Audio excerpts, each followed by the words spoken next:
And welcome back. He's not too happy. So this is going to be my Week 5 preview and prediction of the 2023 college football season. We got some good games this weekend. I don't think it's as a good a weekend as last weekend. I'm excited to see some of the way that teams respond this week. But nonetheless, we have some fantastic games coming up this weekend.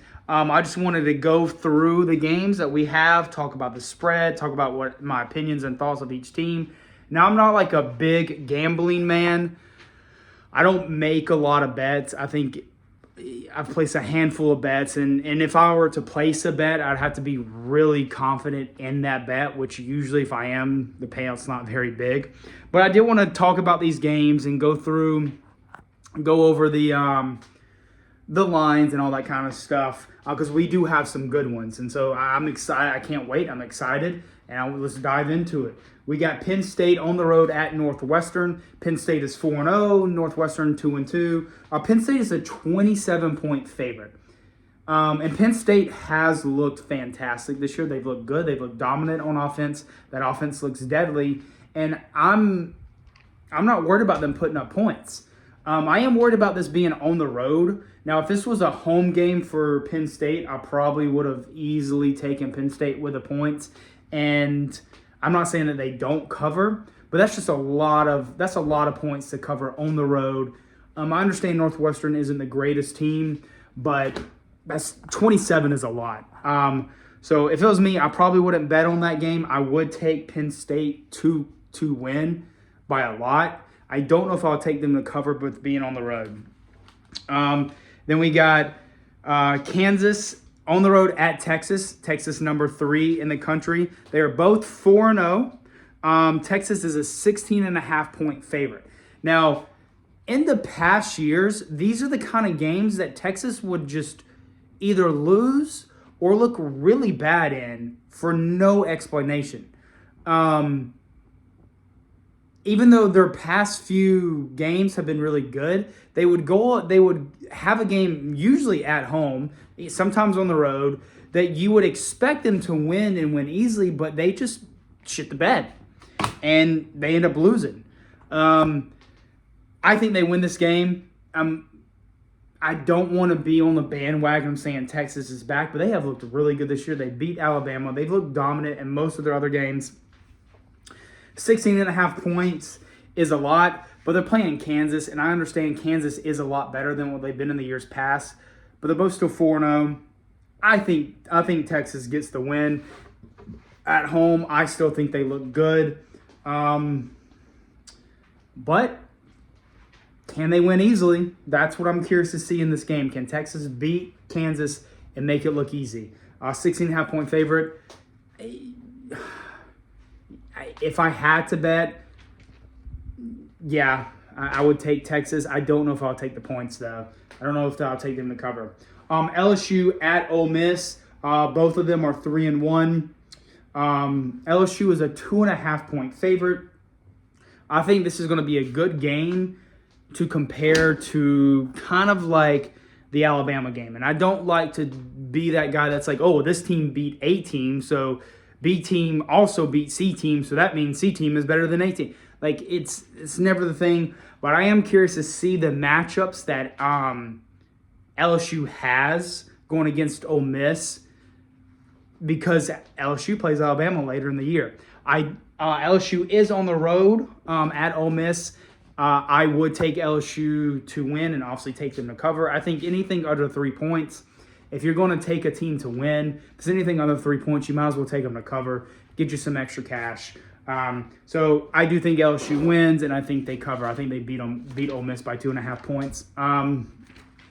Michigan at Nebraska. Michigan, number 2 in the country. They are 4-0 at Nebraska, 2-2. Michigan is a 17-point favorite. I mean, Michigan has quietly covered the last few games, I think. 17.5 points is a lot on the road, but if Michigan looks anywhere like they did in the second half as their last game, they'll cover the 17 points easily. So I would take Michigan to win and to cover on the road at Nebraska. Oregon at Stanford. Oregon just put a fucking whooping on Colorado last week. Oregon 4-0, Stanford 1-3. Oregon is 27-point favorite. I would take Oregon on the road to cover 27 points. I know they're coming off an emotional win. That could be the only hesitation I would have about taking Oregon with the points. But Oregon looks really good. They do. And I think Dan Lanning has got them boys dialed in. And I think they're going to want to come out and make another statement. I would take Oregon with the 27. Iowa State on the road at number 14, Oklahoma. Iowa State 2-2, Oklahoma 4-4, or 4-0, my bad. Oklahoma is a 20-point favorite. I'm still not entirely sure how to feel about Oklahoma. I know Iowa State isn't that good this year. I would take Oklahoma to win. I don't know if I would take them to cover. Interesting game to see how they do, but I think Oklahoma would win. Getting some more good games. We have, let's talk about some real quick. Washington on the road at Arizona. Now, Washington, I hear a lot of people saying really good things about Washington, and I do think Washington is a good team this year. But some videos, some people, some media experts, some college football experts, some of the YouTube channels that I watch, I mean, they have Washington in like the top 4. We'll see. We'll see. I mean, I just don't see it as of right now. I mean, Michael Penix Jr. is really good. I don't know. We'll see. I really do think Washington is a good team. They are an 18.5-point favorite. I think they cover on the road at Arizona. Arizona is not a good team. They are 3-1. But I'm curious to see, can Washington cover this 18.5 points on the road at Arizona? If they can, I think then they do. I think you can really start considering them to keep them in the top 5. We've also got South Carolina on the road at Tennessee. Now, this is a good game. I think this game is getting overlooked. South Carolina is 2-2. Tennessee is 3-1. Tennessee is a 12-point favorite at home against South Carolina. Tennessee got their ass whooped by Florida a couple weeks ago, 2 weeks ago. And South Carolina kept it close with Georgia, who's the number 1 team in the country, 2 weeks ago. I really think people are overlooking this game. I think this game could determine the number 2 or number 3 spot in the SEC East. I think in the SEC East, you got Georgia at number 1. This is my dog's water bowl. You got Georgia in the East at number 1. I don't know where you rank the teams beneath them. I mean, it's a very confusing year for the SEC. You got Kentucky, who has looked good, but hasn't really played much of anyone. But when they usually play teams like Florida, Georgia, they usually lose. Then you have Tennessee, who's expected to be great, to challenge for the SEC East, come out and get their ass whooped by Florida. South Carolina, we've all been understanding that is a really good team. They're a tough physical team under Shane Beamer, but their schedule is brutal, and you expected them to be a 7-5, 6-6, 8-4 team if all goes well. So I don't know where, and then you have Mizzou. I'm not even worried about Mizzou. I wish Mizzou was not even the SEC. I don't care how great they do. So it's in my opinion tough to rank the 2nd through 6 teams. Basically put Vanderbilt at the bottom, and then you have the 2nd through 5 teams under Georgia. I think this game can determine the number 2 or number 3 team in the SEC East. I think this is a very interesting game. I am excited to watch it. Tennessee, like I said, is a 12-point favorite at home. I would not bet on this game. I have no idea how this game is going to go down. South Carolina played very physical with Georgia. If they can play that way against Tennessee, I think they have a good chance of winning. Spencer Rattler is playing phenomenal. He has looked good this season. I think he is the number 1 stats-wise quarterback in the SEC. That quarterback they got for Tennessee, Joe Milton, I don't remember. He sucks. Tennessee's offense is a gimmick offense. It's just harp and go. You snap the ball as quick as you can and try and catch the defense off guard. That's all it is. This is a very good game, and I cannot wait to see. We also got, let's see here, we got USC at Colorado. I cannot wait for that game. USC is 4-0. Colorado is 3-1. USC is a 21.5-point favorite on the road at Colorado. Obviously, we all know what happened last week. Colorado got their ass whooped by Oregon. I think the trend continues. I think that USC comes in here and they make a statement. Now, I think they give up a few points to Colorado. I don't know how I feel about USC's defense just yet at this point in the year. I think Colorado will find a way to score on USC. But I think USC with Caleb Williams comes out. They could put up 70-plus points if they want. I think they go on the road to Colorado. I think that USC covers the 21.5 points, and I think they make it look relatively easy, making that 2 straight losses for Deion Sanders. I don't even think it's a challenge, honestly. Another game that I'm excited to see, Alabama on the road at Mississippi State. Now, Alabama's a 14.5-point favorite. I think Alabama wins this game. I think I'm trying to make more of this game than what's really there. Alabama is struggling this year. They haven't looked dominant. In past years, you would not even think twice about this game. When it comes to Alabama, you would look at the schedule like, oh, we're playing Mississippi State. Okay, that's an off week for Alabama. But this year, you can't say that about any team that Alabama goes against. They're having tremendous issues when it comes to the quarterback position, no matter who they put in. Obviously, they're going to ride Jalen Milroe to the end. They're going to keep him in the game. Jalen Milroe, barring injury, will be their starting quarterback. But and then that offensive line is still trash. I don't think it's everything about that offense is scary if I'm an Alabama fan. And I'm just not sure about Alabama this year. I can't really determine where they're going to be.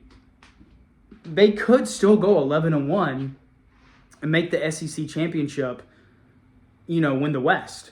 But they could also go 9-3. I feel like each week is just let's see kind of what they bring out on the field. Could this be a look-ahead game for Alabama? I mean, next week Alabama is on the road at Texas A&M. And that's a big game for Alabama. And you'd be lying, if you're a Bama fan, you'd be lying if you're saying you weren't worried about that game. Even with the news as of this morning that Texas A&M's quarterback Connor Wegman out for the season with an ankle injury. They're going to put in their backup, Max Johnson. I still think Max Johnson is good. I think he can get the job done. But even with that injury news, you're lying to yourself, Bama fans, if you aren't worried about that game. And could this Mississippi State game with the Cowbells be a look ahead? I mean, could they be looking ahead to the Texas A&M game? We'll see. I mean, those Mississippi State fans, they're loud. They're annoying as hell with those Cowbells. If Alabama gets behind, Mississippi State can make it really bad. Now, I don't think Alabama gets behind. I think Alabama does win this game. I would take Alabama to cover the 14.5, but Alabama better be careful. This better not be a look-ahead game for them. They better not be worried about Texas A&M. They need to worry about Texas A&M when Texas A&M comes to town or when they go to Texas A&M. But I think this could be a very interesting game. If Mississippi State can get up on Alabama and take the wind out of their sails, tune in. Could be a good game. Notre Dame is on the road at Duke. Obviously, Notre Dame 4-1 with a tough loss against Ohio State last week. Duke is 4-0 with a big win in week 1 against Clemson. They whooped Clemson's ass. Notre Dame is a 5.5-point favorite on the road. I think this is a tough game to call. I want to take Notre Dame to win, and I want to take Notre Dame to cover the 5.5. I think Notre Dame all around is a better team than Duke, easily. But I don't know. I mean, this is year 2 under that head coach for Notre Dame. They're coming off Freeman, head coach. They're coming off a really tough loss at home against Ohio State. I mean, down to the last play.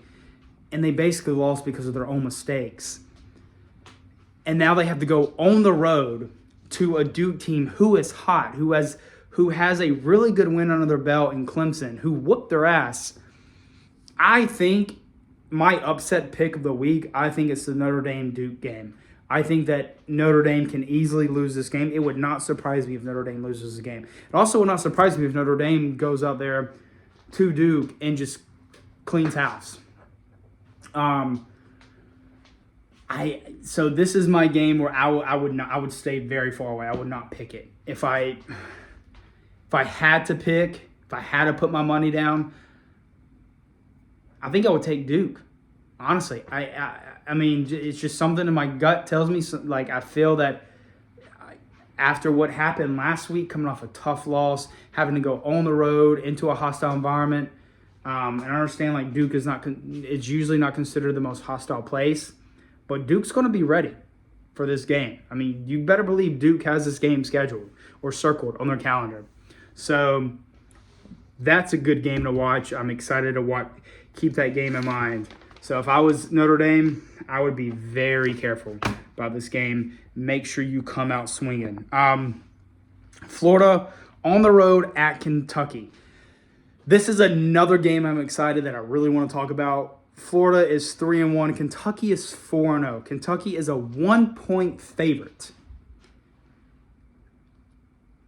Here's my question. Florida is ranked 22nd in the nation. Top 25, 22. Florida's ranked. Kentucky is not ranked at all. Florida is 3-1. Kentucky is 4-0. Now, I get Florida beat Tennessee, who Tennessee is considered to be a really good team this year. Kentucky doesn't have that marquee win just yet. But how do you have a team that has a better record? They're 4-0. They are the favorite over another team who is 3-1, but you have the one team not ranked and the other team ranked? That makes zero. How is Florida ranked and Kentucky is not? That doesn't make any sense. Florida is 3-1, so they have a worse record than Kentucky, who's 4-0. Florida is an underdog to Kentucky. Now, I get it is by 1 point, 1.5 point, with Florida being on the road. So maybe if this was a neutral site game, you'd literally split it down the middle. And if this game was at Florida, you would give the Florida the 1 point favorite because of the home team. But how do you have two teams where one is 3-1, the other is 4-0, and the 3-1 team is the underdog, and you still have the 4-0 team, the favorite, ranked above them? It makes no sense to me. It doesn't. I don't understand it. But Kentucky is a 1 point favorite. I think Kentucky wins. I think that defense shuts Florida down. Florida's offense is abysmal. I've said it many times in a few of my videos. Florida fucking sucks this year. They have sucked for a while. Sunbelt Billy doesn't know what he's doing. I don't think he will ever win for Florida. I could make a 45-minute video talking shit about Florida and my feelings about Florida. I think Florida gets embarrassed for the third year in a row. Florida went 31 years beating Kentucky. Straight 31 years. Now they have lost 2 years in a row. I think Kentucky makes it 3 years in a row. I think they beat Florida. I think it's a lower scoring game, probably like a 24-10 type game, 24-7. But I think Kentucky wins. I think they win by multiple scores. And I just can't get over the fact that Florida's ranked and Kentucky is not. That is absurd. But I think Kentucky wins, and I think they make it not easy, but I think they show them true selves. Other games I want to talk about, I guess one more. Clemson at Syracuse. Now, Clemson played FSU last week. I did a recap and review of that game. I was excited to see FSU turn around and play this week, but they have a bye week. I would have loved to see how they responded after the big win of Clemson. But they have a bye week. Their next game is against Arizona State, or is it just Arizona? Let's see. No. It's Virginia Tech. My bad. Not Arizona. It's Virginia Tech. I got that completely backwards. So that's actually, I think that's a really good spot to have FSU's bye week. After a really hard-fought win, emotional win on the road at Clemson, this is probably a good spot to have FSU's bye week. But Clemson is on the road at Syracuse. Clemson is 2-2. Syracuse is 4-0. Clemson is a 6.5-point favorite. Here's where things get interesting. If I'm Clemson fans, I'd be careful. I'd be suspicious about this game. Because everything could completely fall off the rails this weekend for Clemson. It could. So far, Clemson is 2-2 this season. They've got their ass handed to them by Duke. They lost to FSU in overtime at home. I understand Syracuse is not a good team, but Clemson could fall apart this weekend. The last two games, so Clemson holds this series 2-9. Clemson. Clemson has won 9 out of 11 games against Syracuse. The last two games between these two teams have been a one-score game. Last year in 2022, Clemson won 27-21. They won by 6. In 2021, Clemson won 17-14. So they won by 3, and I think it was like a last-minute field goal. I can't remember what happened. Maybe they got a good stop. Something happened where Clemson barely escaped with a win. And you can say that the same for last year. Clemson could easily lose this game with it being at Syracuse on the road. With the way that Clemson is trending, I would be very careful if I was Clemson. And Dabo Swinney, I ranted about him in my last video. I really don't want to get on that rant again because I'll go for another 30 minutes. But I think Clemson loses again. I do. I think that Clemson goes into Syracuse with the same kind of mindset that they've had the last few years, and I think Syracuse brings it to them. I think Syracuse beats Clemson. I think it's close. I think it's another close game like we saw the last 2 years. But I would not put my money on this. I would not bet this game at all. Stay very far away from this game. But if I had to make a prediction, I think Syracuse wins. I think they get it done at home against Clemson. I think Clemson falls to 2-3 with this being their worst start under Dabo Swinney. And I think things seriously start to fall off the rails for Clemson under Dabo Swinney. This is another game that I'm excited to watch. I cannot wait to see the results. But it's like I'm saying, you have to be careful if you're Clemson in this game, especially after that tough home loss last week. Now you got to go on the road to Syracuse, like I said, who is not a good team, but they've kept it close with you the last 2 years. And with the way things are going this year, it doesn't look good. So we'll see. I just wanted to get in. That is my preview and predictions for the top matchups of the week. Obviously, I could go through a lot more, but I just wanted to take the top 25 teams, the best games that I find interesting, and just do a quick preview and prediction of them. Other than that, over and out.